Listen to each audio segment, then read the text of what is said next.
结果结果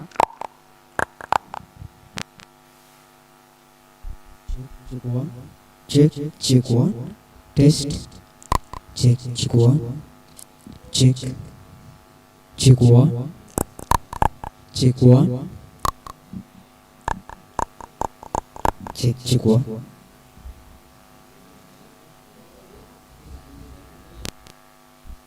结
Face wash?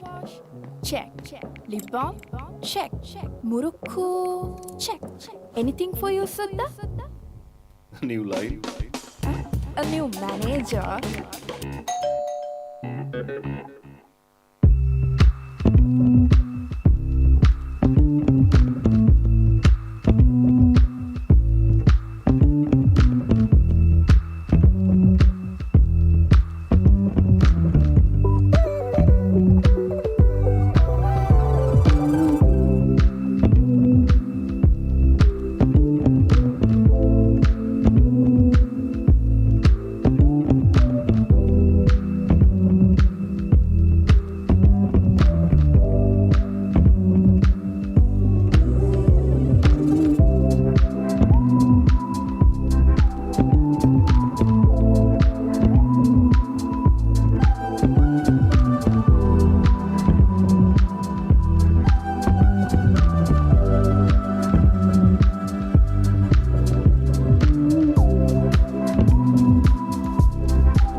Attention please everyone. Now we are waiting for the judges and please give us 5 minutes for them.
Okay, so now we are ready to start the debate. But before that, we have to mention this debate is being broadcast live on SMBU YouTube channel, and the link is also provided to you in the group. Now with that, we have to introduce the judges for this debate, and especially for that, we have to invite, firstly, Mr. Harsha Piris, attorney at law, a proud alumnus of Ananda College, Colombo. Mr. Piris holds a Bachelor of Laws degree from the Open University of Sri Lanka and an MBA from Sikkim Manipal University, India. He is also a professional member of the British Computer Society, a chartered institute for IT in the UK. Currently practicing as a lawyer, he brings with him both his legal acumen and business insight to the judging panel.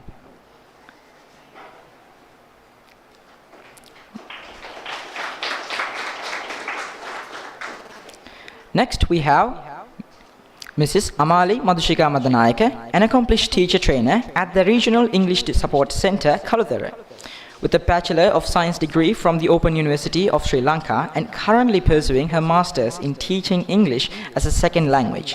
She brings her passion for education and language development to the panel. Her dedication to training and empowering educators will bring a unique perspective to our event.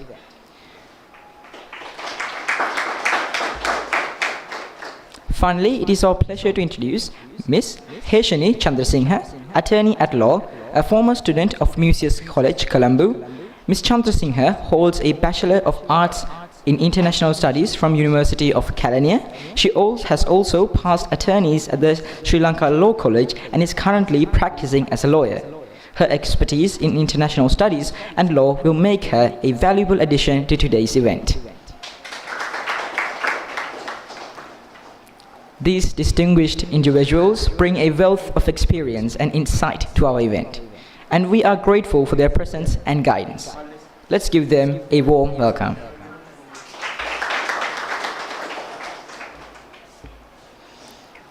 And now, this is the moment we all been waiting for. It's a time for the final battle of Verbalius 2024. Our two finalist teams are ready to give their best and showcase their skills. Let's show them support and enthusiasm as they embark on this journey of debate, intellect and passion. Let the debates begin.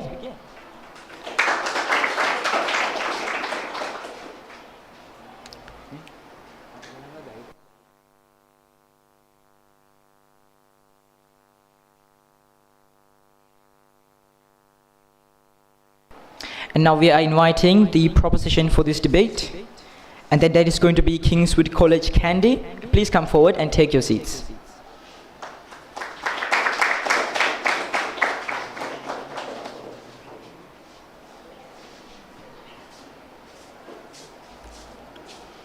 This side. This side. Here we go.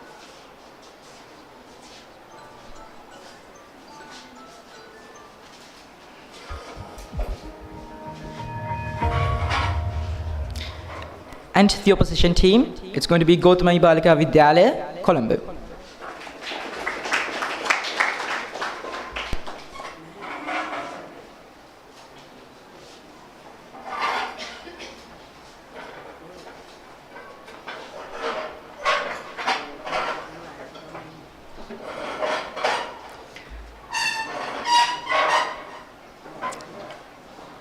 And now the time is for the proposing team, Kingswood College Kandy, to introduce their team. I invite the captain of the team to introduce his team.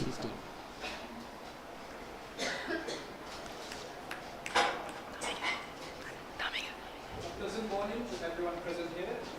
I'm the leader of the Kingswood debating team and also the first speaker. The second speaker of the Kingswood debating team is K.S. Sapsara, followed by M.I.D. Silva, followed by G.B.L. Sundar, and last but not least, H.B. Jayaratna, who is our last fifth speaker. Okay, thank you. Now we are moving on to Gautami Balika Vidyalaya, Colombo, and I invite the first speaker, leader, and the captain of the team to present and introduce themselves to this debate. And the esteemed judges and the guests.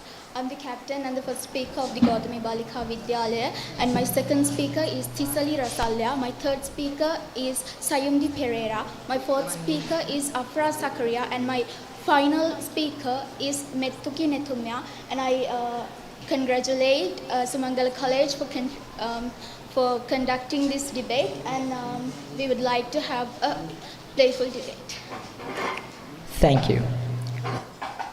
Now, with that, the debate is about to begin. And reminder, a single bell will be started when the time is right for you to start your debate, and another bell will be rung when you have a single minute left, and 2 bells will be marking the end of your speech, and another additional two beats will be for the extra 10 minutes you're taking. Okay.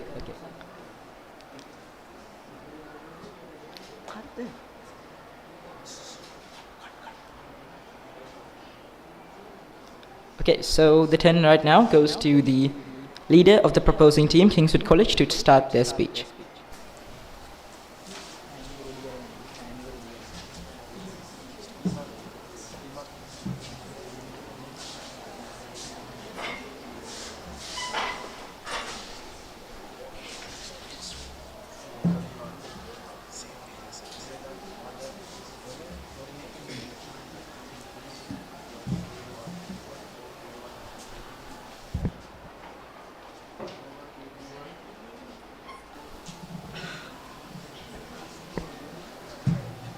A very pleasant morning to the members of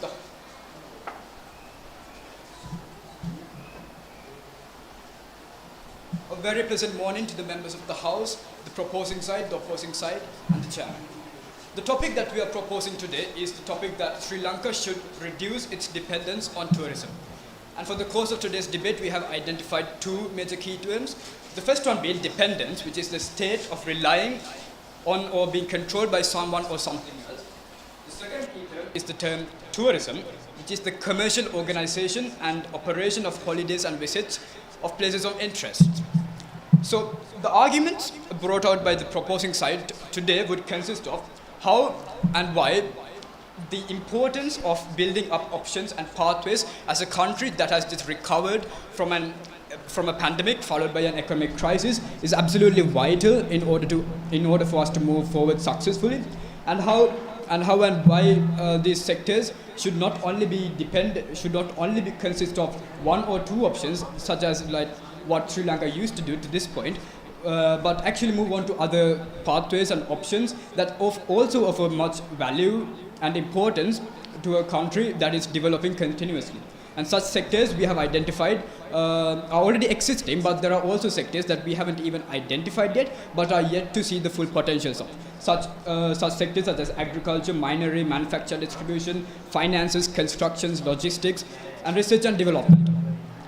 We will also be talking about how insecure, vulnerable, and unsafe, depending on 1 or 2 options such as tourism would be in the long run, because especially in tourism, it was absolutely possible for us to see the sheer impacts of something external that just comes across this whole entity, this is known as tourism, and how it is possible to topple the entire structure down within just a matter of a few weeks. Because during the pandemic, which started in 2019, it became clear that tourism, which was at a fine profit bargain at 4,132 billion, went to 620 billion in the year of 2021, which was the absolute prime of the pandemic, according to the SLTDA. We would also be talking about how wars and disputes that are already in place in the country has contributed largely to decreasing tourism, and because these disputes are bound to get worse day by day, it is absolutely unsafe for us to keep on depending on tourism and tourism-based resources as much as we have done it now. We would also like to point out the fact that we do not regard tourism as a bad thing for Sri Lanka. We believe that tourism is a good thing for Sri Lanka, and that we should share our resources, our locations, practically with the rest of the world. But the problem is not with that. The problem is with over-depending on it. We may even come out here and propose the idea that we should develop tourism as a whole. But what we should do is reduce its dependency and move on to these other sectors which offer these also intrinsic values intrinsic values to a country that should develop holistically through sectors such as economy, culture, and society. We would be talking about a strategy or a model where there are multiple pillars which define a foundation, and built upon this foundation is the structure of the country, and just taking away one pillar is not going to do it, not going to solve anything like we have identified and we have stated clearly, but rather put on more pillars to ensure the stability and security of the structure that defines Sri Lanka as a whole. What we offer is long-term stability and prosperity rather than being completely dependent on someone or something else. Thank you.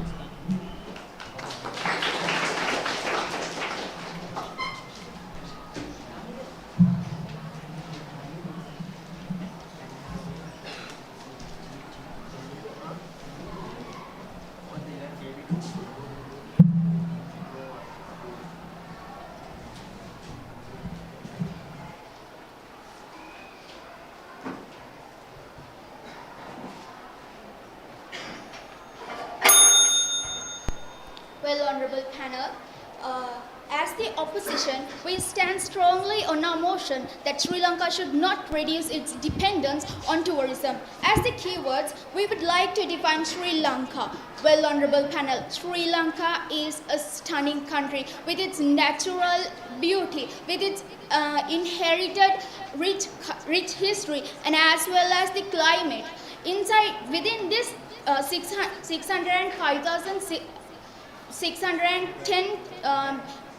square kilometers, we can clearly observe every climatic conditions around the world. So this is the best destination for a tourist, and as Sri Lanka inherits it all, we are focusing on not reducing the dependence, but by dependence, we doesn't mean that we have to over depend on it, but the percentage of GDP that brings by the tourism to the Sri Lanka's GDP should not be reduced, and the infrastructures and the facilities that the governments provide for the tourism industry should not be reduced, because that amount is really helpful for the Sri Lanka's GDP. And with that being said, I would like to move on to our base arguments today. First of all, we have Sri Lanka's inheritance. As an example, if someone has a skill, if someone has a talent, then he should be focused on that talent. And Sri Lanka already inherited that beauty, the things that tourists would love to see. So why wouldn't we be more dependable on that? Sri Lanka has it all to bring us tourists to Sri Lanka. We don't need to spend more millions on it just to bring a tourist here. Everything, the rich history, the climate will be discussed by my second and third speaker. We have it all, and we don't need to emphasize it anymore. And in my second arguments, Sri Lanka's tourism industry, considering for those fields that our proposition said earlier, we see that Sri Lanka's tourism can recover really fast compared to those fields, and by that we can balance our economy. That is our basic logic today. Well, honorable panel, by balanced economy, we suggest a portfolio of Sri Lanka's economy, being tourism being a part of it, and the other parts of it being a part as well. And in that case, if someone fails in something, if some field doesn't feel the thing, if some field doesn't have that, we can overcome it by that portfolio. So in that portfolio, there are several positive impacts of Sri Lanka's tourism.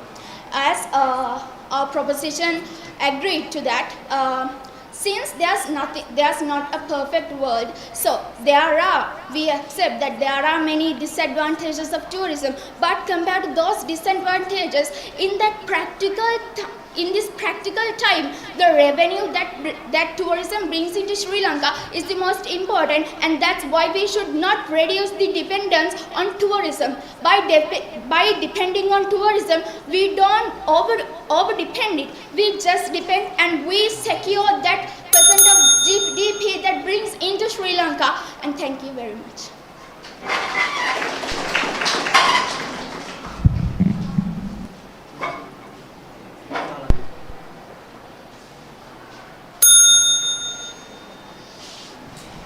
Now I would like to talk about having other options to improve the economy of our country.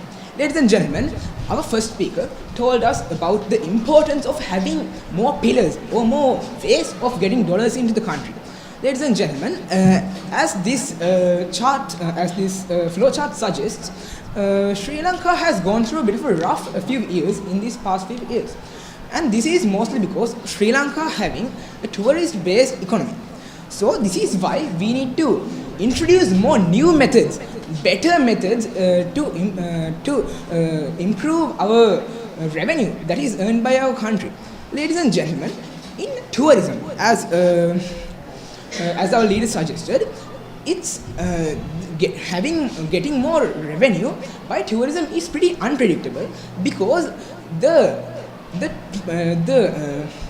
power of that is in people in other countries. We don't have the actual ability to get more people in the country.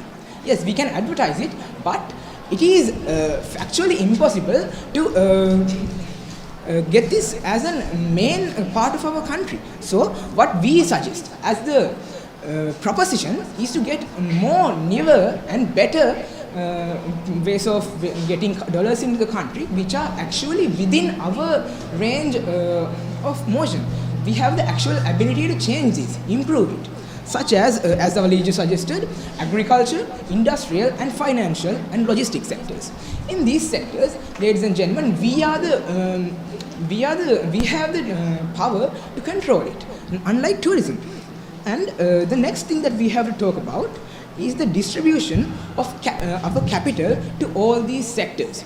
Ladies and gentlemen, in Sri Lanka, most of our capital or most of our revenue is invested in the tourism sector. But what we, as the proposition suggests, is to give our capital, to give our money to all of our sectors, which can overall reduce the pressure that is being put on tourism.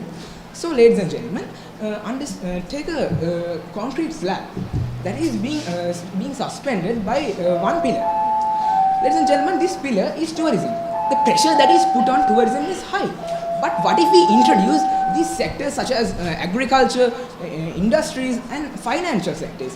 They will reduce the pressure, and what will happen by that? When one sector falls, there will be other many sectors that have the ability to keep our country's economy without falling. So what we are trying to say is, when plan A fails, there will be many other more ways of getting income to the country. Now I would like to clarify some points that were made wrong by the opposition.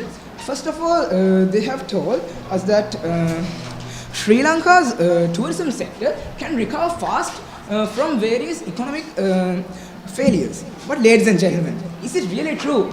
From 2019, from the tourist attacks, from the COVID-19 pandemic, we have suffered 3 years of it. So ladies and gentlemen, how can we actually say that the tourist industry of our country is recovering fast? Even right now, the employment of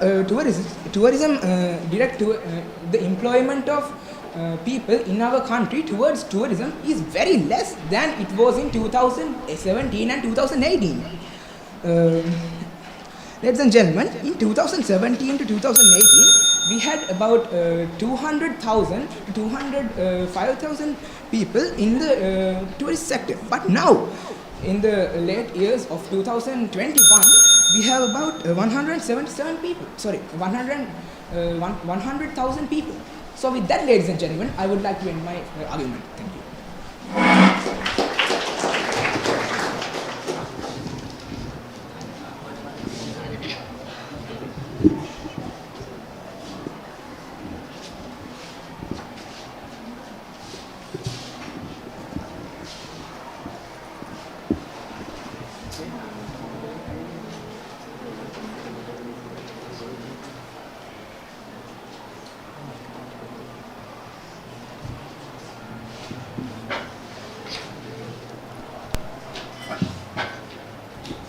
honorable judges. As the second speaker of the opposition team, let me emphasize what my leader said.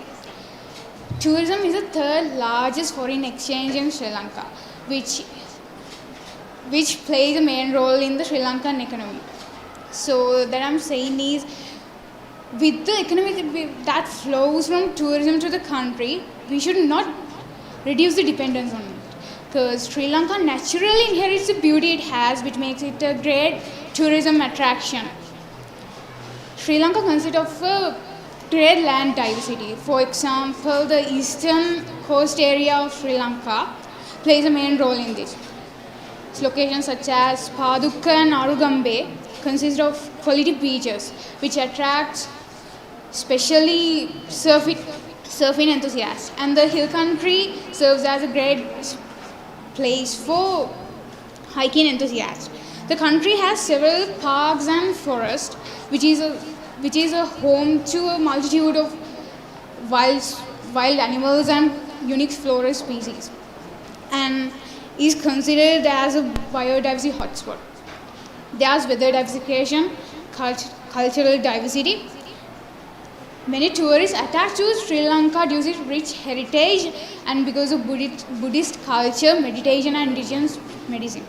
Within the 65,610 square kilometers of Sri Lanka, there is more diversity than in any other country.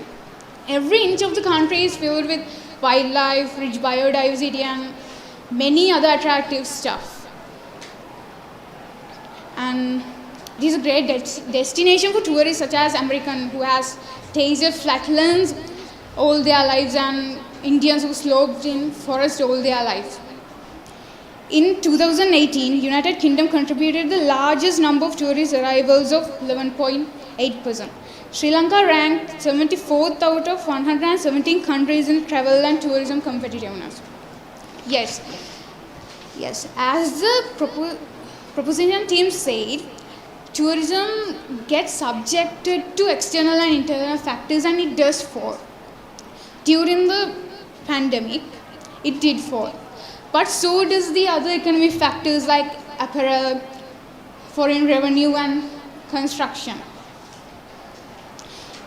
The total income of tourism income in 2019 was 3.9 billion US dollars, and in the years 2020 and 2021 was 6.4 million US dollars and 5.9 US million dollars.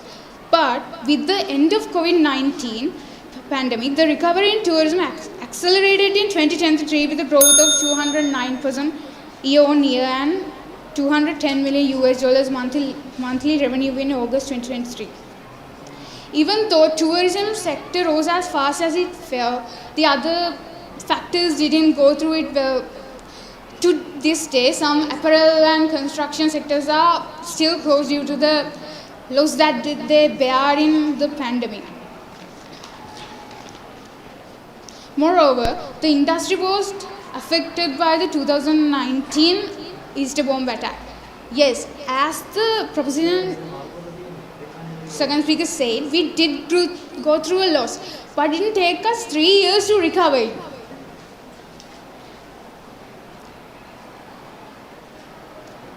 The tourism industry recovered gradually with a 4.5% increase in arrivals in December 2020. Along with these, the tsunami in 2004 and the civil war which ended in 2009 affected the tourism sector, but as fast as they fell, but they rose as quickly as too. Thank you.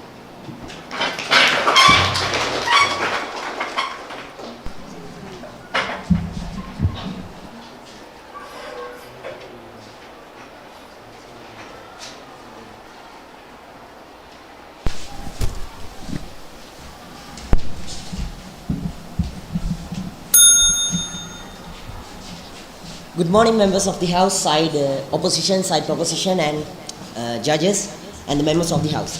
So why should Sri Lanka reduce its dependency on tourism? So we are going to talk about that. So mainly, it is beneficial for the Sri Lanka's economy. You may ask why.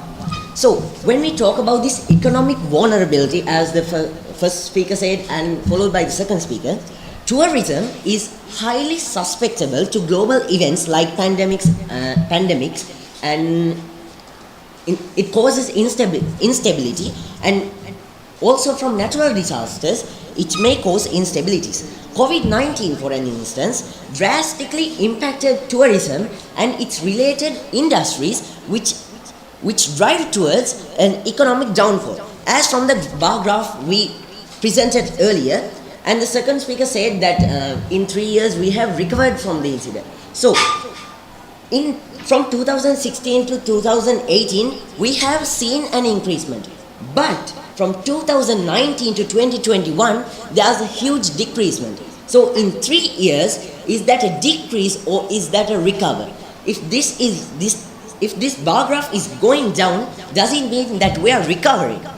Even if it has increased by even 1%, we can say that it has recovered. Also, the first speaker said they are not over depending on tourism, right? So when you are in a family, you are simply depending on your mothers and fathers, right? So we are depending on them because they provide us food and shelter and love. So what if we don't learn anything from school and stay at home all the time? That is known as over-dependent. So if we over-depend on tourism and industries like that, if there was a downfall like this from 2019 to 2021, these people who are affected by these tourist-related industries will have a great downfall and lead to, I don't know, maybe and population extermination right there. And moving on to the second fact proposed by the first speaker. So natural beauty attracts tourism. Yeah. So in the COVID-19 situation, beauty was still there, right? Beauty didn't go anywhere because of the COVID-19. Those are not like soldiers, right? So even if the beauty was there, still the tourists didn't come. Why? So they also talked about inheritance of Sri Lanka. So people have different talents and passions, right? So all the people in Sri Lanka don't like concentrate on tourism industries. Like they have their own passions, they have their own dreams. I don't know. A lot of people want to be doctors and lawyers, like they're leading jobs in the country. So that means that they are not only depending on tourist industries, right? So we have already built like pillars that have already supported many other industries that is not like affected by a downfall in tourism sector. So they also said recover really fast, so I have already explained that.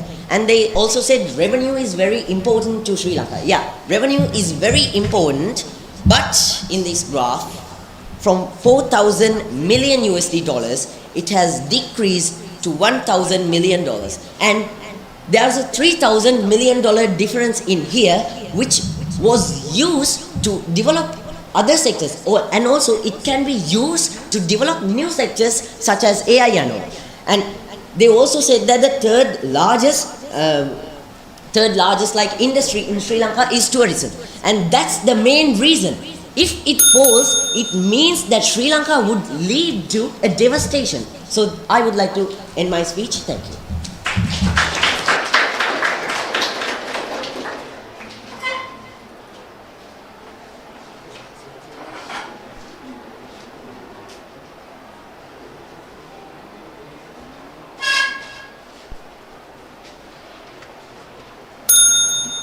Ladies and gentlemen, honorable judges and esteemed proposition team members. As the third speaker of the opposing team, I stand here to firmly advocate for the continuation of Sri Lanka's dependence on tourism. I will be speaking on economic diversification. So tourism helps economic diversification by introducing new sources of income beyond those traditional industries like agriculture and manufacturing. It creates opportunities in various sectors like hospitality, transport, and entertainment. Let me move on to a case study. Dubai transformed itself from an oil-dependent economy to a global tourism. Now tourism contributes a significant portion of its Emirates GDP and attracts Burj Khalifa, luxury shopping malls, and world-class events, drawing millions of attractions. Even UAE is having good balanced economy by depending on tourism. Why can't Sri Lanka do that? We don't have to spend a lot on this because we naturally inherit it. and so not depending on this means literally like a person who is not using his born talents to his success. Another thing I would like to say is another case study in Costa Rica. It has positioned itself as a global leader in the ecotourism. This tourism sector has employed thousands of people directly and indirectly, providing jobs for hotels, tour operations and transportation. As a result, this tourism industry supports nearly 13% of the workforce, mainly rural communities in Costa Rica, which previously relied on agriculture and have benefited from this tourism. And when I want to express that tourists visit in any country and they spend money on accommodation, food, transportation and many adventurous activities which they like. This creates a demand for the local services. This demand leads to the job creations. Business hires staff to meet the tourists for boosting the local economy. So this boost from tourism spending has small business flourishing, contributing to the local economy. And I would like to say there's another major benefit which we can gain from depending on tourism. It is foreign exchange earnings. Another case study in Maldives, that Maldives relies heavily on tourism, which accounts over 30% of its GDP. So the influx of the foreign tourists brings significant foreign exchange earnings, and this has helped Maldives to invest in healthcare, education and infrastructure. This has enhanced overall the national development. Another thing I would like to say that proposing team members might have said this and that, but what source can really replace tourism? Manufacturing, technology sectors, infrastructure sectors requires a long period of time. Sri Lanka is still developing. This won't happen overnight. Not depending on tourism could have devastating effects. That's why, as the opposing team, we say that we should not depend on tourism. We should depend on tourism. And thank you.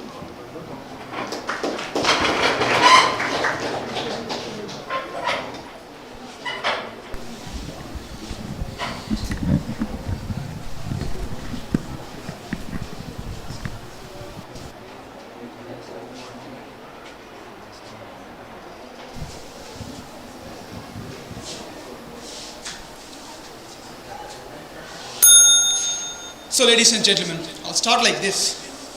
Development and dependency is two different things, please.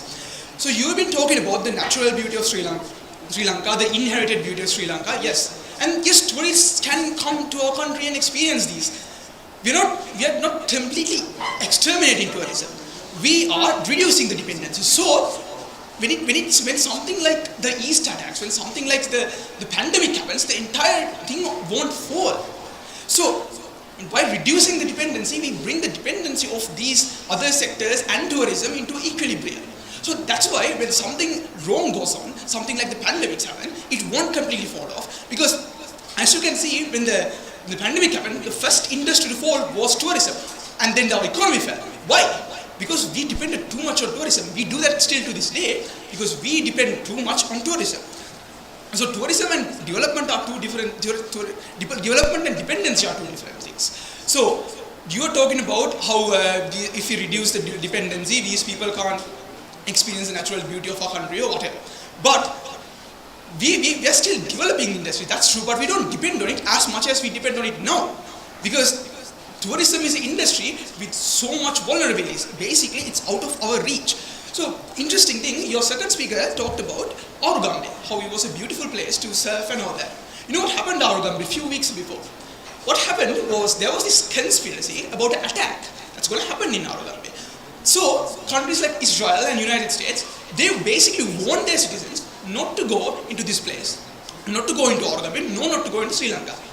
Tourism fell. That's one instance where it kind of led to tourism falling. So, the other thing, which the second speaker also pointed out, tourism is the third largest industry of our country, which develops the GDP. That's the problem. We're depending too much on a industry that's out of our reach. What decides tourism is the tourist trends. What the tourists are interested about. Let's say some trend comes up, like skiing, for example, that Sri Lanka can't adapt to. Tourism falls. That's why what we are trying to say is we are bringing up pillars. So one pillar that's the foundation is laying on. So the foundation can be economy, the pillar can be tourism. So that's what you are trying to say. No, what we are trying to say is we bring up other pillars too, which reduces the dependency, and brings it into equilibrium, which reduces the pressure that's put on tourism. We can't depend on one thing too much because it tends to fall, and when it falls to the ground. 2019, the pandemic, the terrorist attacks, the East attacks, these are examples how tourism fell. And then our economy fell. This is the first thing to fall because we depended too much on it. Also, your first speaker pointed out that then again the natural beauty of our country. Yes, but like we are talking about then again not reducing we are talking about reducing the dependency. We are not talking about completely exterminating it out of our country. We are not talking about tourism not being a thing anymore. We can have it. These people can come, enjoy our beauty of the country, but we're not dependent on it. Because if we depend on it too much, if we depend on one thing too much, it falls, and when it falls to the ground. Thank you.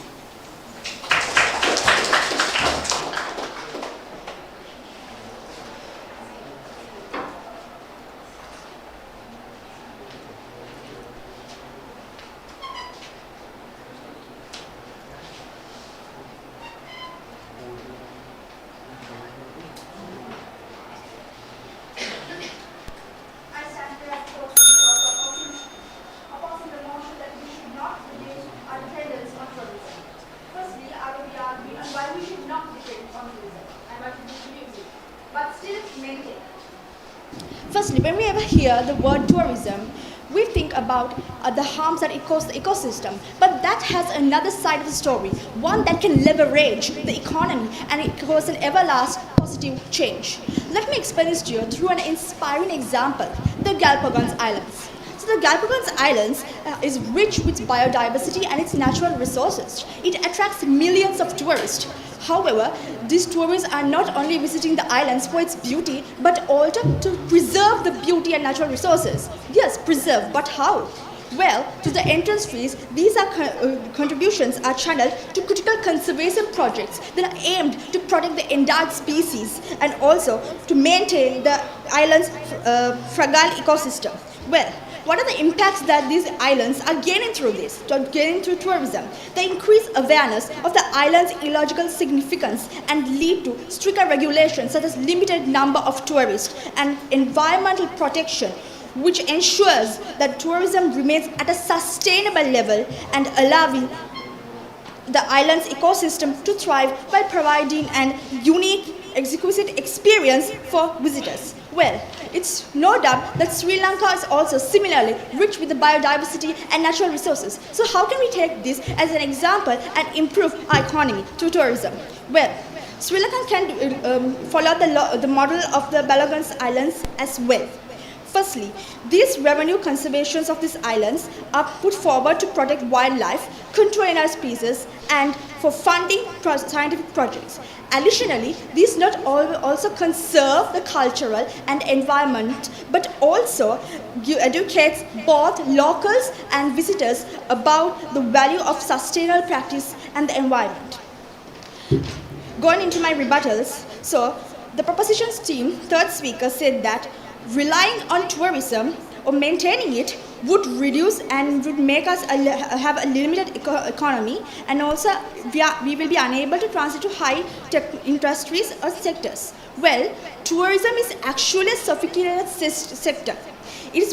Of course, it requires advanced skills such as hospitality management, marketing, and customer service. But compared with other sectors such as technology and logical statistics, these are nothing.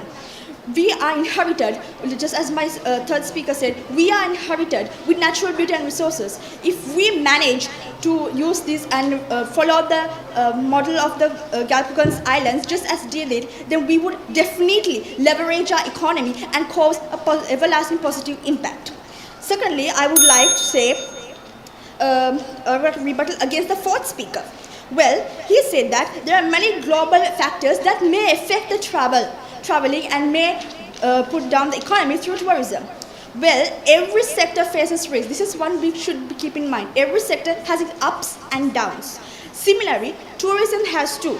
But Sri Lanka can diversify with tourism itself by promoting different sectors such as technology, ecotourism, culture tourism, health tourism, which are less affected by environmental factors.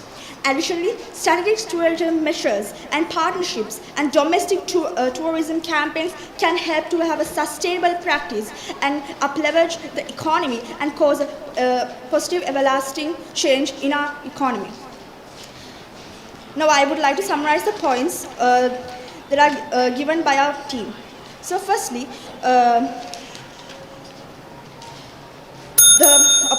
our first speaker explained about the natural heritage, beauty, resources.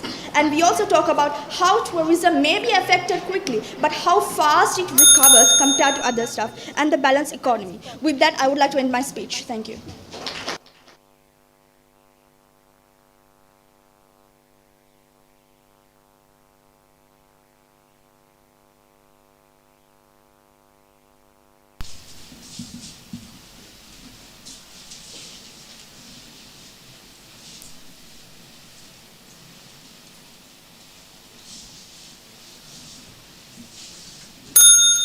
Wishing you all a very good morning, members of the House. Members of the House, our opposition has got the end wrong from the beginning. They are talking about maintenance of tourism. We should maintain tourism. That's what they are talking. Yes, we are also talking about that. Here's the difference. Maintaining or developing tourism is very, very different from depending on it. I'll explain.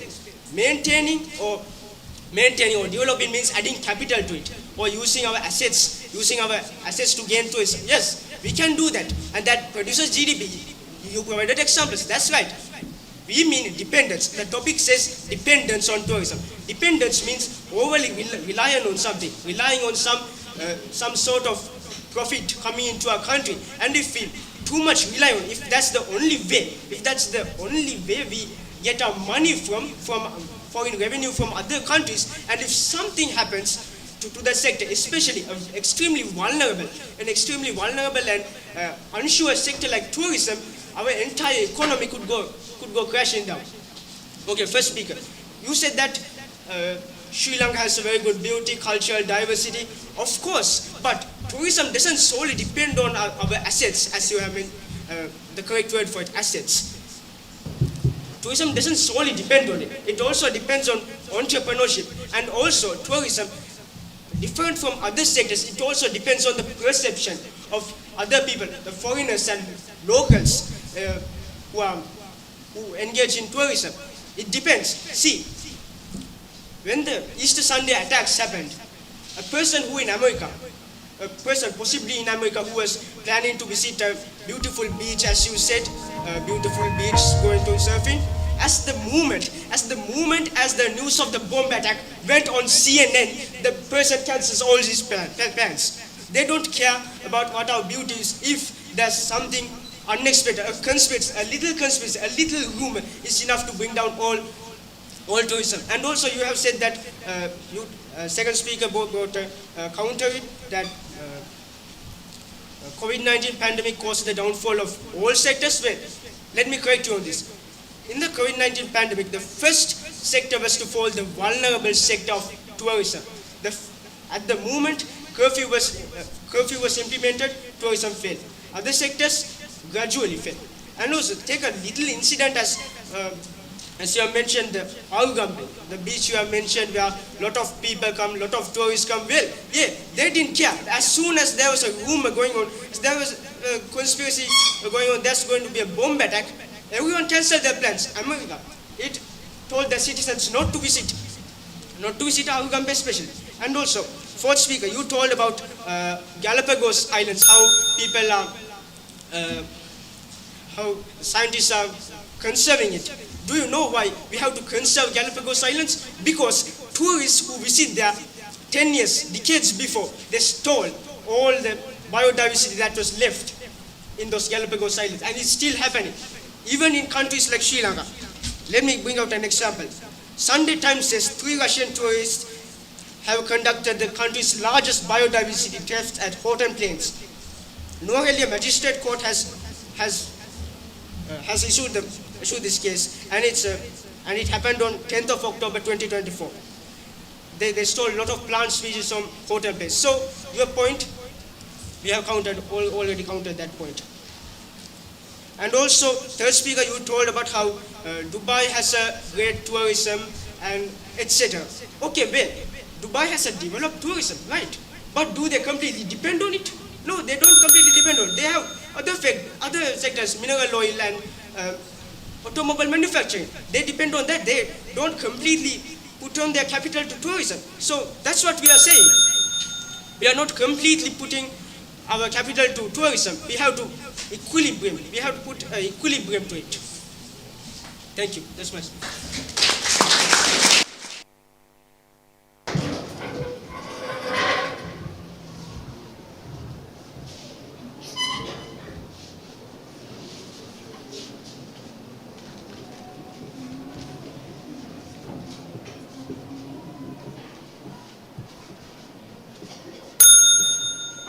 Well, let me begin my speech. First of all, I want to explain the topic. Just because I can see the proposition team has gone wrong with their motion. During all of the speeches they did up to now, what were they talking about? They were talking about over-dependence. But look, what is inside this topic? It is all about dependence, but they are talking about over-dependence. So with that, let me begin my speech. Well, the captain said, okay, dependence means relying. And then the fifth speaker says, dependence means over-relying. So which factor should I take as the correct thing? So over-relying does not mean dependence. That is over-dependence. That's why I told they have gone wrong with this motion. First of all, correct that. Well, the second one is, throughout our speeches, we never said that this tourism industry is the main source which we are depending on for our income. It is not. There are so many other factors as well. Within all of these speeches, what we were talking about is taking a balanced economy. In order to have a balanced economy, we never need to reduce the dependence on this. Up to now, we have dependence on tourism up to some extent. So we do not need to reduce it in order to increase the income we are getting from the other sectors. We can take the other sectors as well up to the same level. So that's what we are talking here. We never said that we are over-depending on one factor. Let me move to the second speaker. They are saying, okay, there are so many new ways we can take as to gain the income to our country. Okay, I will ask, at least in the summary, please explain what are those new ways. They told they are generating new ways to gain the economy rather than the things now we have in our country. So explain what are those new ways we are going to gain the income from. And also I want to question this. Up to now we gain a lot income from this industry, tourism. So if we are going to reduce the dependence on tourism, it directly means we are going to reduce the attention that we are paying on to this. So then we reduce the attention we are paying to this. For sure it is automatically, no need of any proof, that for sure it is going to reduce or decrease the income we are receiving from that. So I would like to ask from the proposition team, are you going to give that income we receive from that industry? No, you are not. That's why we are telling we should not reduce the dependence, but instead we have to maintain all balance. They are also saying, okay, we have to have equilibrium. Yeah, that's true. That's what we are also saying here. But to maintain an equilibrium, we do not need to reduce the dependence on one sector, which we have up to some extent. Within the motion, it is not given like we are depending only on this tourism industry for this. Apart from that, let me move on to the fourth speaker. We are not reducing the tourism. By reducing, they are taking all this into equilibrium. The same story is there, same scenario is there. I saw that repetition within the entire team. They were saying, okay, we don't need over-dependence. But within the motion, what is given? It is dependence. It is not over-dependence. Up to now, they proved and they showed proofs and everything for over-dependence. But it is just dependence. There are so many factors we depend to gain income. Within those, tourism is one. So we are not mainly depending on that. For that, in order to maintain equilibrium, we do not need to reduce that. We have to maintain it. And also they told about the sensitivity. This is sensitive to pandemics and all. Isn't the other industry sensitive to that? They also fall. Didn't the apparel industry fall? It fell. Didn't the agriculture fall? It fall. All fall. But there's a small difference. You know what? The difference is those took a lengthier time to recover. Some are still not recovering. But tourism industry, it recovered soon. As soon as they identified Sri Lanka is a safe place to go, they came again. Didn't they? You didn't mention that latter part. So with that, I would like to state my motion again and thank you everyone.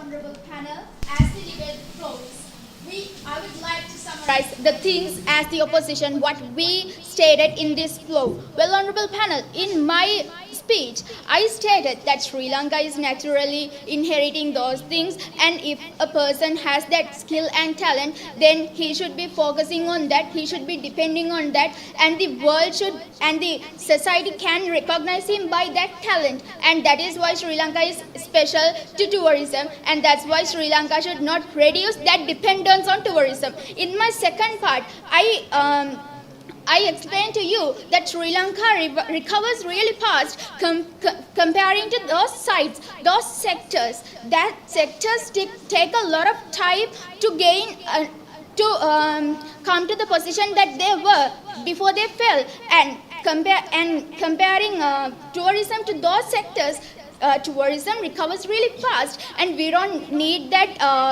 labor, we don't need that money to invest on it. That's why we are opposing the topic, we are opposing the motion. And as in my third argument, I clearly stated that balanced economy is the key in not reducing the dependence on tourism. Well, in that case, how we are balancing the economy? I remember the third speaker stated that when we are depending on tourism, the pressure goes to the tourism. No, honorable panel. That's why we stated that we should focus on a balanced economy where the pressure shares equally. So that with that equal pressure being on each sector, each sector can replace anything if any damage happened to some place. That's why we take the balanced economy into our debate. And in my fourth part, we stated that there are several positive impacts of tourism. That's how we introduced the environmental preservation. And I can clearly see that our beloved proposition has gone wrong with their topic, and as well as they misheard us. If you can remember, they stated that my second speaker did. It doesn't take 3 years when in Kingswood terms it turned into 3. It takes 3 years, which is a mishearing, and I would like to state that as well.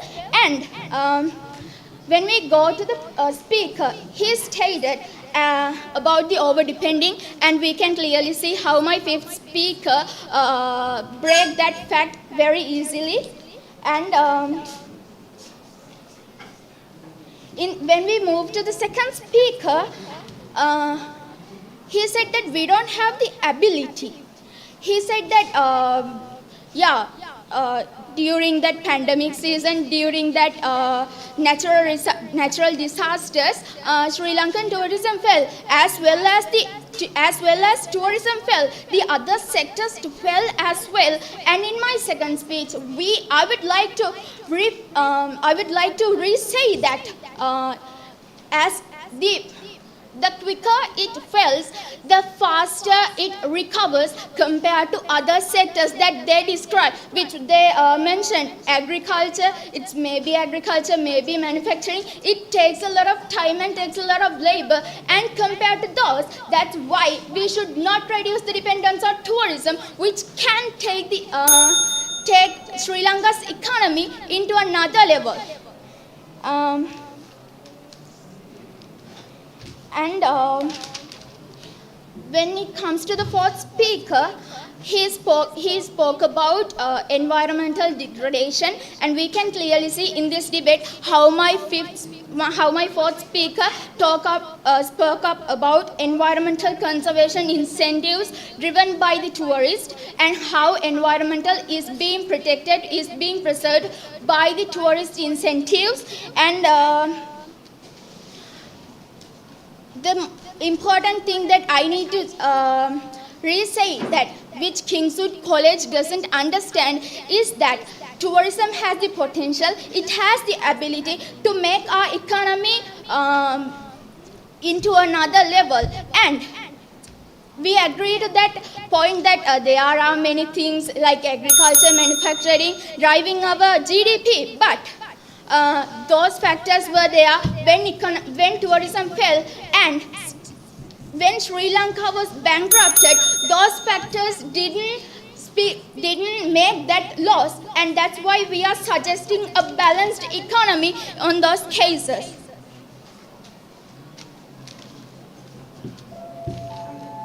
And so we are being told that Sri Lanka should not reduce its dependence on tourism is the answer to everything, but it doesn't strange how rather their so-called solution creates more chaos than clearly.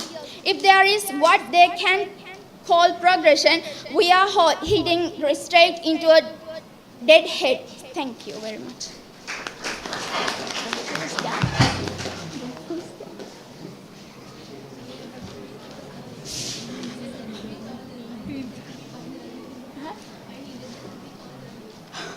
Really?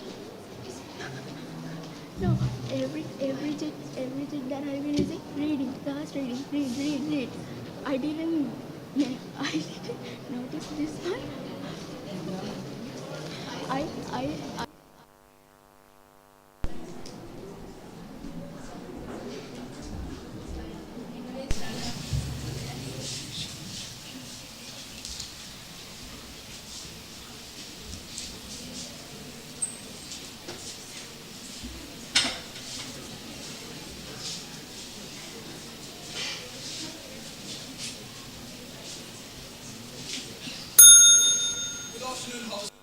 So I would like to start off by clearly pointing out what the fifth speaker managed to come up and say in her last speech.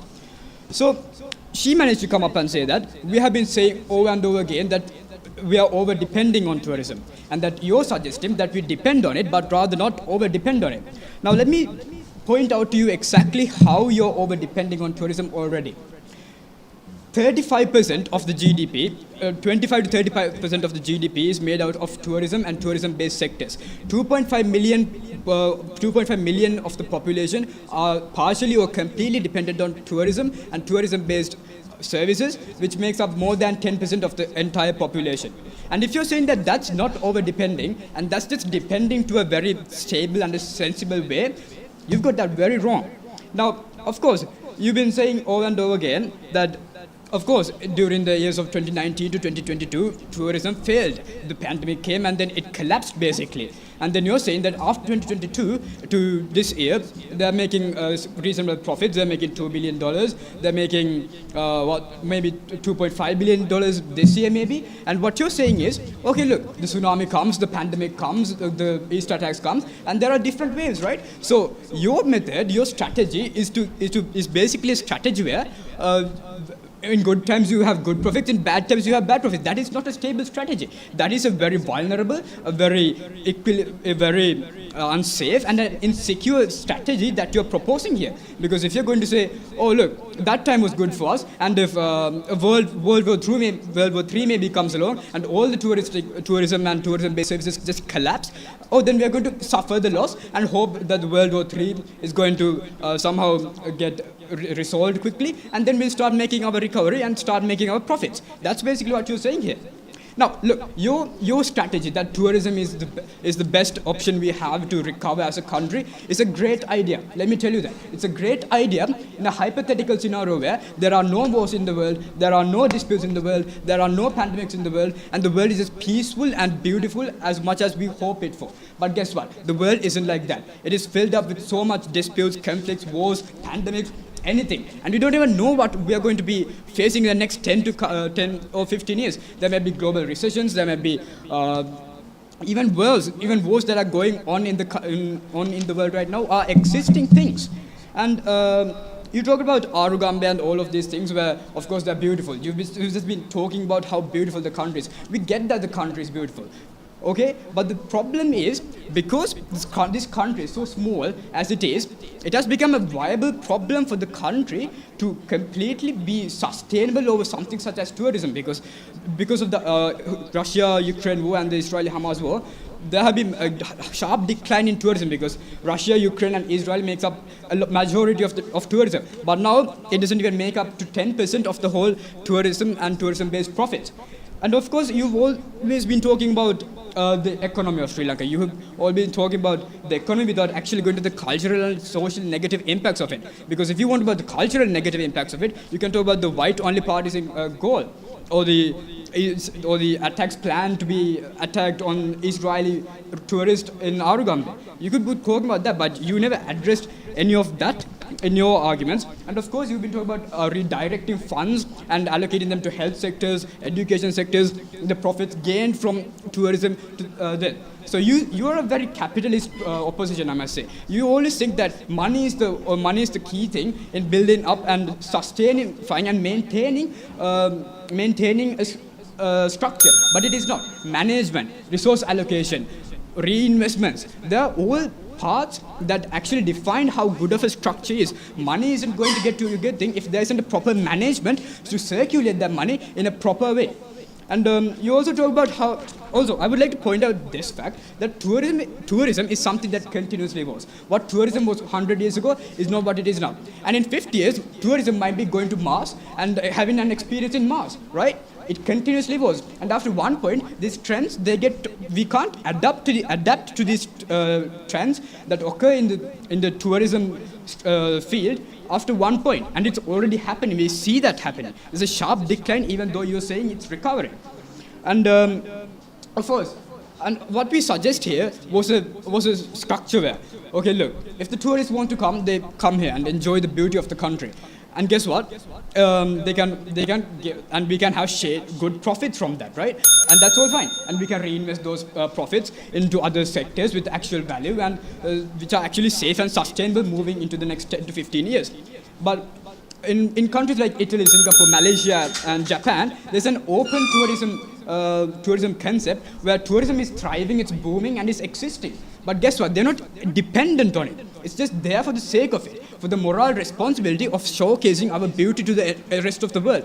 But if that collapses, they don't collapse. We collapsed. And you want us to keep collapsing anytime a war or pandemic comes along. That's your hypothetical argument. And it is not a good argument, and we stand by the fact that long-lasting stability and prosperity is much greater than just doing what with the waves do to you. Thank you.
And that was a amazing debate. Right now, we need to basically give off the comments for this debate, and for that, I cordially invite Mr. Harshad Piris to give off the comments of this debate. Okay, thank you very much, Mr. Mahesh, for inviting me and my colleagues for this event. I would say this was organized very well. Both teams performed equally well. It was very hard to decide a winner, but I'm not going to comment on that.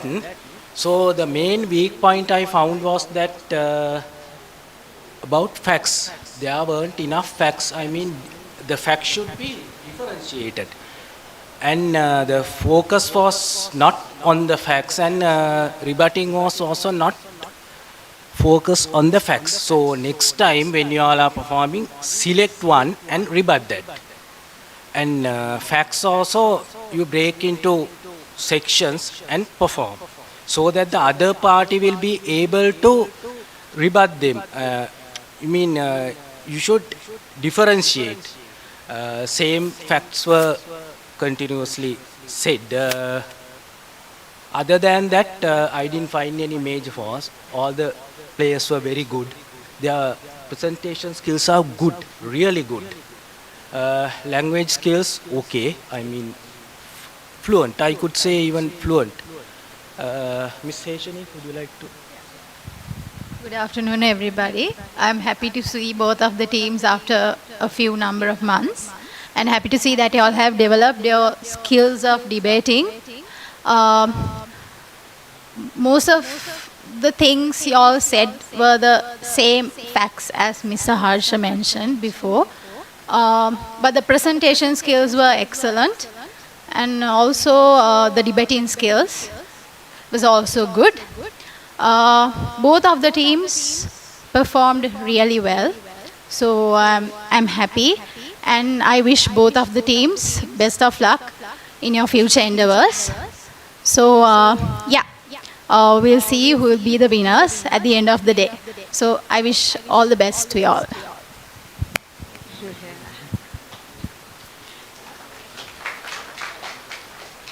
Right. Again, I also have to say the same thing, but except that, yes, you all are winners now, right? Both the teams. You have come here to the end of the process, right? To the finals. So you are already winners, both teams.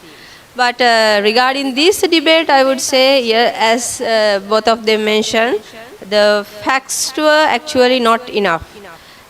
We saw that repeating the same facts, talking about the same examples. And again, when you present the figures or the numbers, the source should be mentioned. Otherwise, it's just numbers and figures for us, right? Debating is a skill, right? It's not like having conversation, day-to-day conversation, not public speaking as well. So be familiar with those gestures, eye contact with the others, respecting the other team, not looking downward others' facts, right? Yes, participate for debates, watch more debates, and improve your skills on debating. And also, I have to say, that repeating the facts doesn't show any development of your argument, right? So it should be a development from the first person to the last person. We should see a development of facts. Repeating the facts does not make any sense. So do it. There should be a structure. Develop your facts one after the other, right? Okay. And the other thing, again, that debating is a skill. It's not reading as well. You can refer the papers, you can refer to your notes, but just don't read it out. You are good. I'm so proud being an English teacher, language teacher. I'm very proud to see fluent speakers, very nicely spoken, this generation Z. You are developing, you are very smart, right? So improve your confidence, be a better person next time, right? Thank you.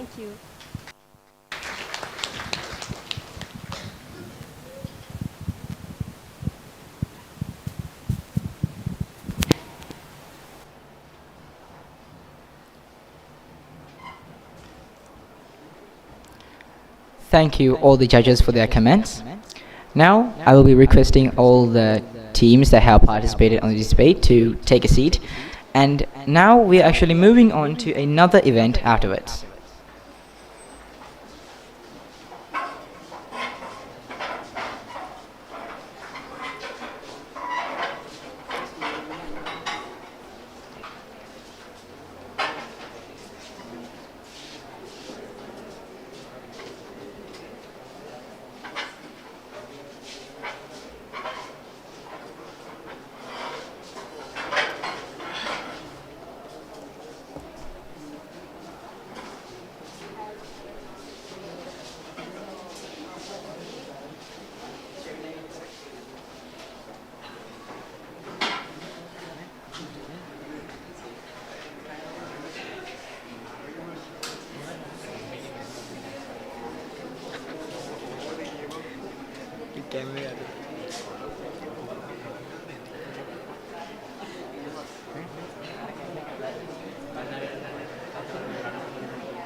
Check one. Check one. Check one. Check one.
our talented students have prepared a performance to entertain and energize us.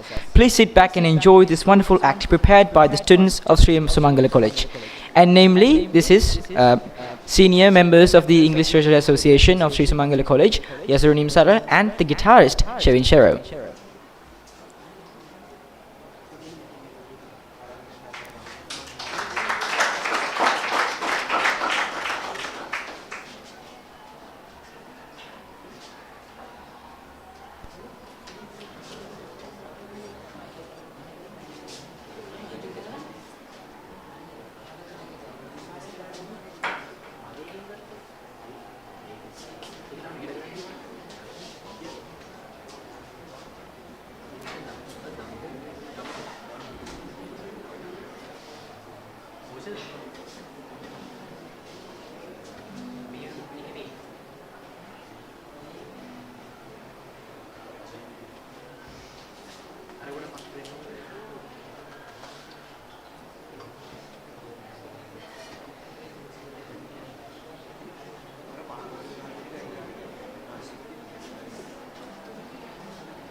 Wise men say only fools rush in, but I can't help falling in love with you. Shall I stay? Would it be a sin if I can't help falling in love with you? Like a river flows, flowing to the sea, darling, so it goes. Some things are meant to be. Take my hand, take my whole life too, for I can't help falling in love with you. Like a river flows, flowing to the sea, darling, so it goes. Some things are meant to be. Take my hand, take my whole life too, for I can't help falling in love with you. Flows,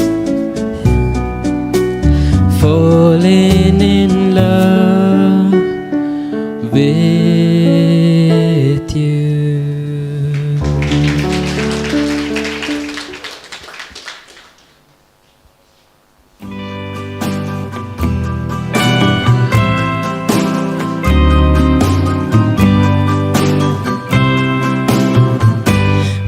Put your head on my shoulder, hold me in your arms, baby. Squeeze me oh so tight, show me that you love me too. Put your lips next to mine, dear. Won't you kiss me once, baby? Just a kiss tonight, show me you and I will fall in love.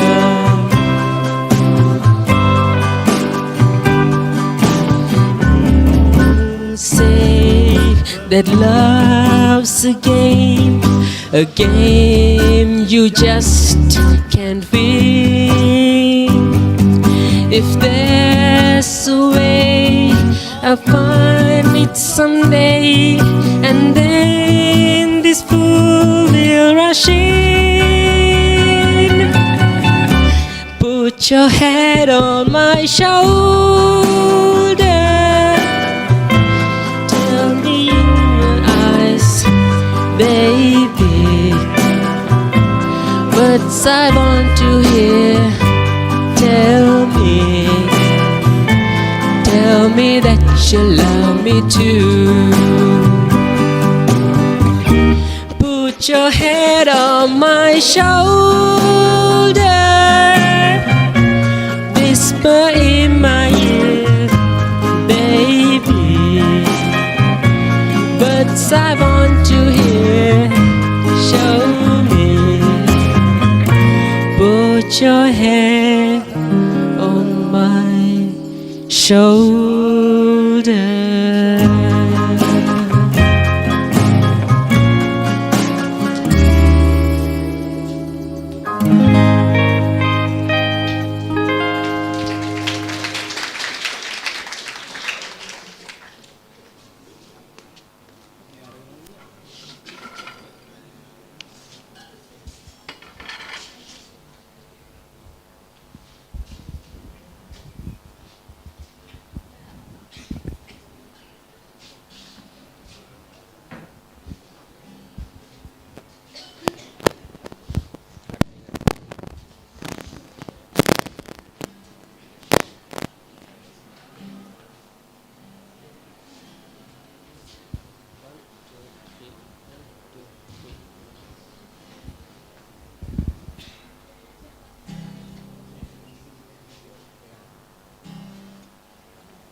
හන්තානට පායන සඳ ලස්සනයිද කියන්න මානුදකින ඒ පුරහන්ද ඔබට හැකිය දකින්න හන්තානට පායන සඳ ලස්සනයිද කියන්න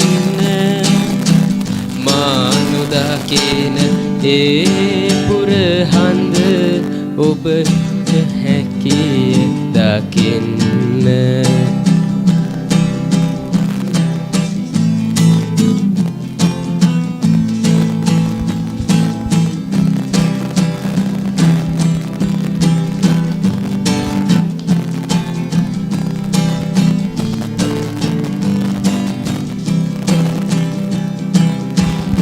අඳුරු ලලා වහිනා කල සරසවි බිම තෙමෙන්න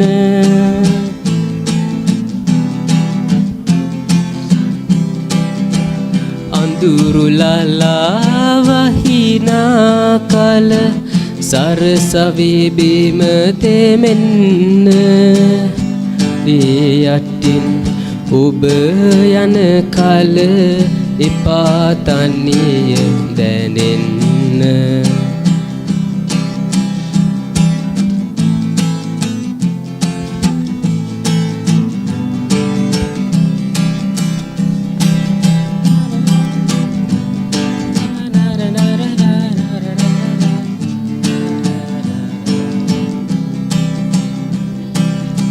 ලතා මඩුලු අත වනාවි එපා අහක බලන්න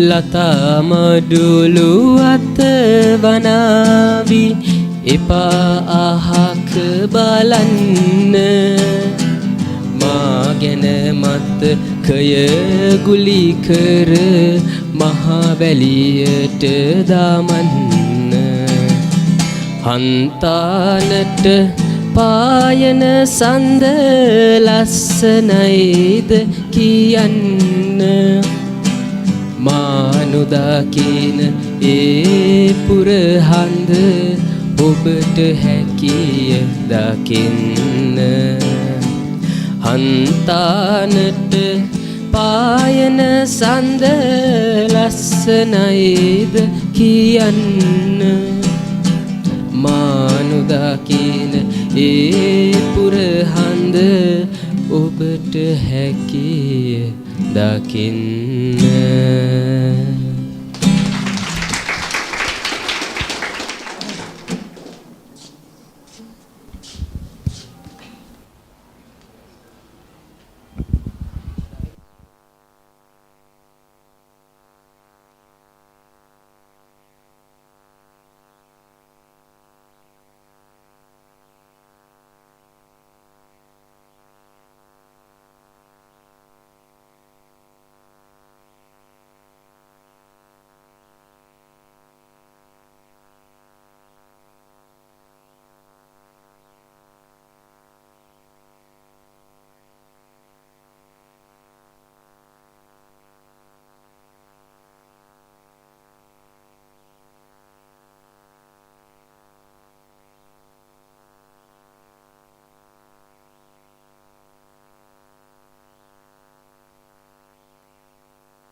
Check one. Check one.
And right now, to announce the winners, I'll be inviting the president of Sri Sumangala College English Literature Association, Nimesh Rajantha.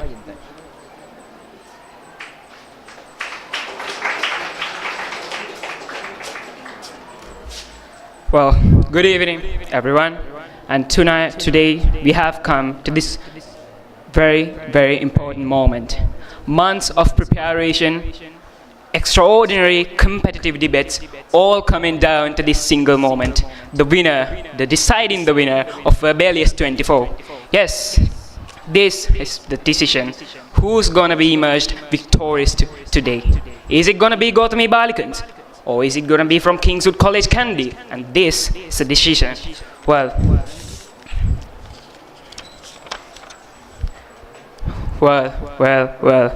alright. So where will the trophy rest tonight? Is it going to be Colombo or is it going to be in Hill Country? Well, yes, Verbalius 24. The champions are Kingswood College Candy.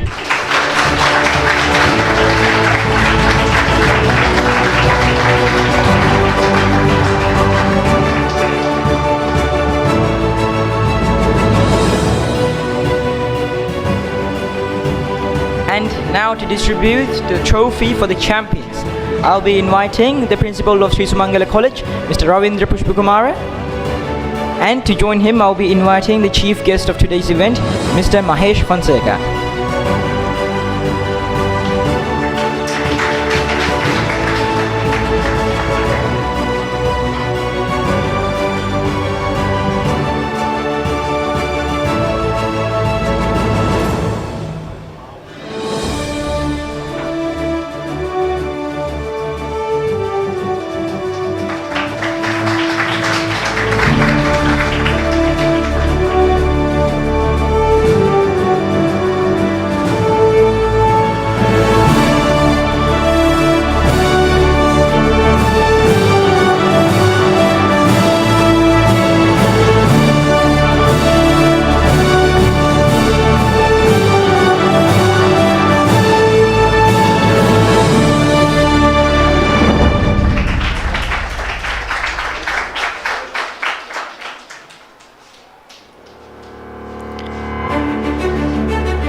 And once again, congratulations for the winning team, Kingswood College Candy.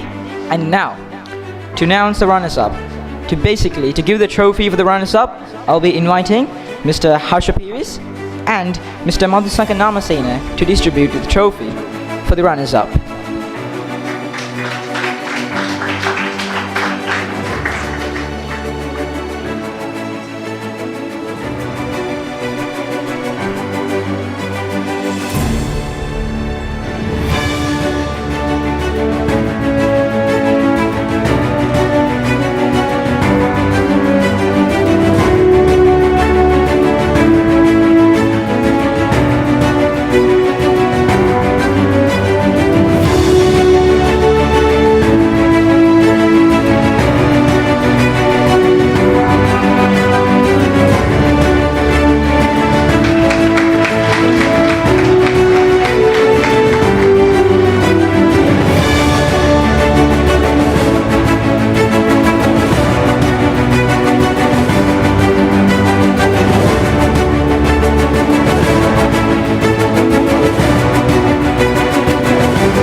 Right now, we're moving on to another moment of this debate, and that is to announce the best speaker of this tournament. And to deliver the certificates for the best debater of this tournament, I'll be inviting Mrs. Amali to come forward.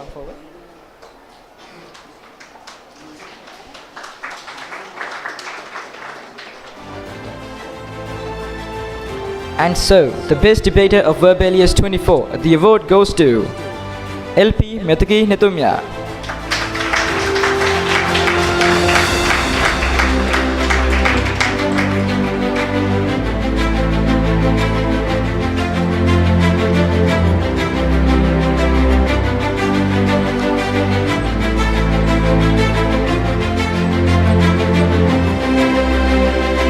Thank you, Miss.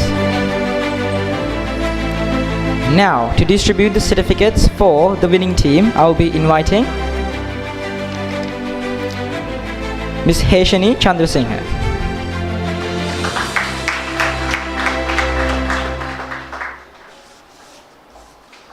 So, for the winning team, these are the names.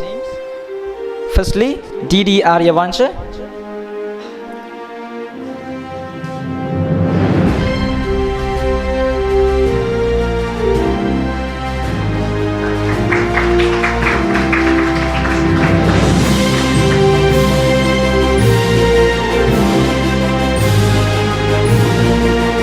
K.S. Satsala.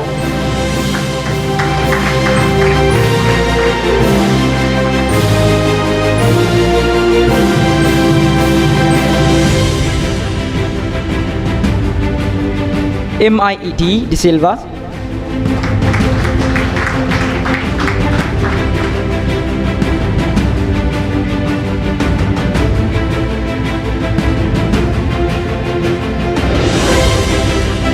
G. Veerasundara.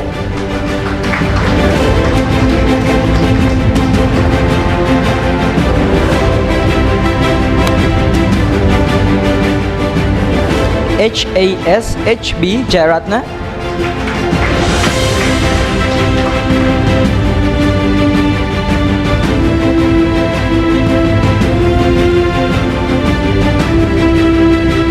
D.T. Tilakaratna.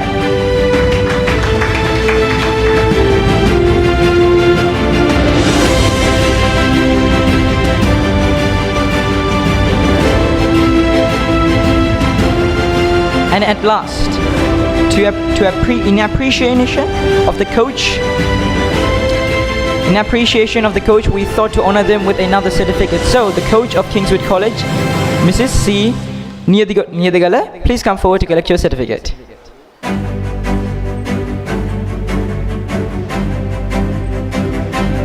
Okay, so she has not come. And again, thank you for Miss thank you for Miss Heshani Chandrasinghe to coming forward.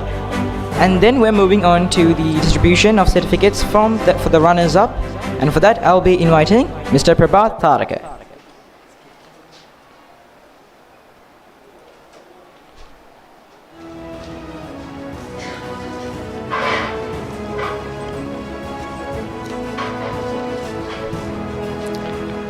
Now, to distribute the certificates for Gautami Balika Vidyalaya, firstly, it's R. Dilani Rajapaksa.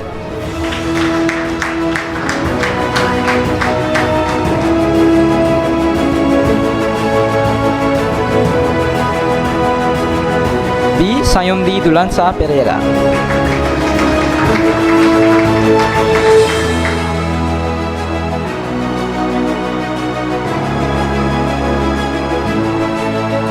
Afra Sikaria.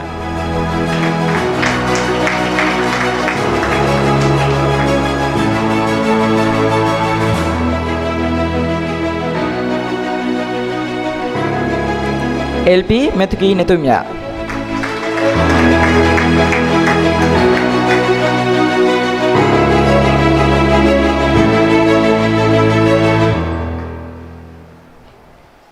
LG Thisali Rosalia.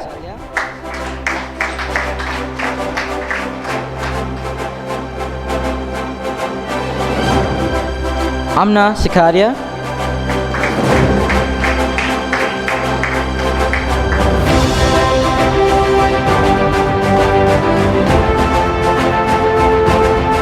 In appreciation of the coach, it goes to Mandri Anottara.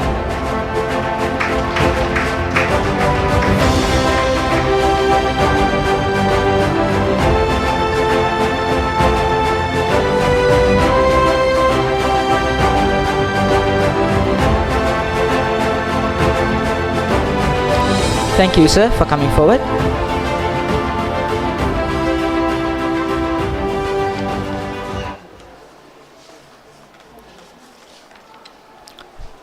As we come close to the concluding our event, we would like to express our gratitude to those who have joined us and contributed to the success of Verbalius 24. We have a small token of appreciation for our esteemed guests, judges, and all who have played a significant role in today's event. At this time, I invite the President of Sri Sumangala College English Literature Association, Nimesh Rajintha, to present these tokens of appreciation. These tokens represent our sincere thanks and recognition of the time, effort, and guidance provided. Thank you for your invaluable support to making this event memorable.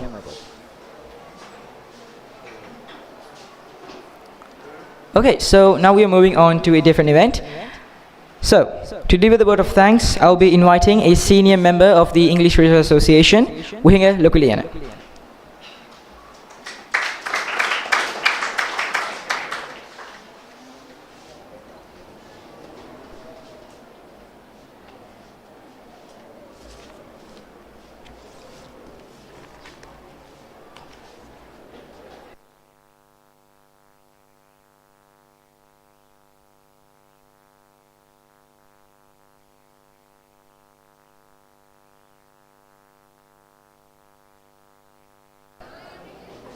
Ladies and gentlemen, as we draw this remarkable event to close, it is my honor to deliver the word of thanks on behalf of the organizing team Verbalius 2024.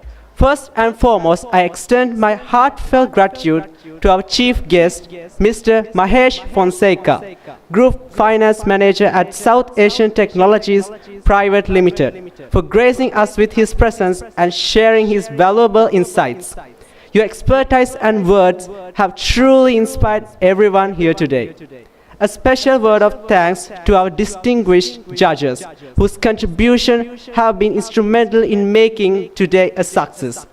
Mr. Harsha Piris, attorney at law, a proud alumnus of Ananda College and an accomplished lawyer. Thank you for lending your expertise and insights to our panel. Your academic achievements and professional background have enriched today's event. Madam Amali Madhushika Madanayaka, teacher trainer at the Regional English Support Center, Kalutara. Thank you for bringing your passion for education and language development to our judging panel. Your experience in training educators and dedication to language empowerment has truly valued to today's deliberations. Also, we express our sincere thanks to Madam Heshani Chandrasinghe, attorney at law, as a professional with a background in both law and international studies. Your contributions have brought depth and a unique perspective to judging panel. And of course, Principal of Sri Sumangala College, Mr. Ravindra Pushpakumara, for his guidance at this event. Finally, we would like honor gracious gratitude towards the Senior All Boys Association for their undivided support throughout this event. A special thanks to Mr. Prabhat Taraka and Mr. Madhushankar Namasena. To our teachers and the organizing committee and each and every participant and supporters, thank you very much for your efforts and dedication. Your hard work has truly made this event possible and also successful.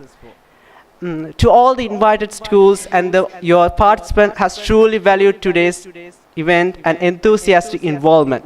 You are the spirit of Verbalius 2024. Thank you all for making this day a memorable one. We look forward to seeing you next year's event. Have a wonderful evening. Thank you.